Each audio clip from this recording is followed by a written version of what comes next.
Yeah, Christine, that's right. And we just heard a few minutes ago from the hospital saying that most of the patients taken here have been treated and released, although I just spoke a little while ago with one man, one resident who was inside, who says a few of his neighbors are still inside the hospital being treated for smoke inhalation after this huge fire only a block and a half away from this hospital. When flames began shooting out of the building and smoke started filling the hallways of this high-rise, panic set in for the people inside. You know, you open the window and you'd hear people from everywhere screaming, "Help, please help." Shruti Kulkarni was visiting her cousin, who lives on the 7th floor, when she heard the desperate cries of a mother and a baby nearby.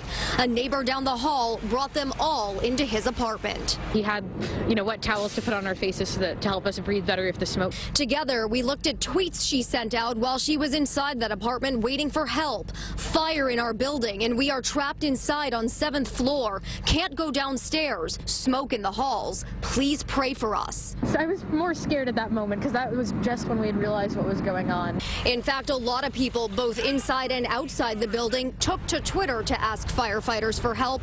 As the FDNY battled the flames and intense smoke, they told most people in the building to stay in their units. These are general safety rules in high-rise fireproof buildings such as this is. But for some, including Caitlin McArdle's boyfriend, there was nowhere to go but up.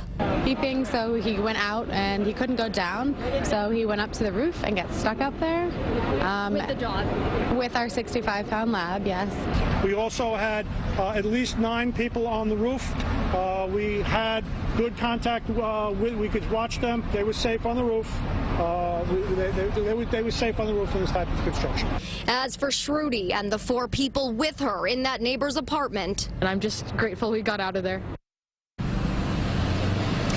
We just learned a little while ago that Mount Sinai West owns the building where the fire was. In fact, we're told a lot of their staff live in that building. It's also important for me to point out tonight, the mother and baby that I just talked about in that story, both are expected to be okay.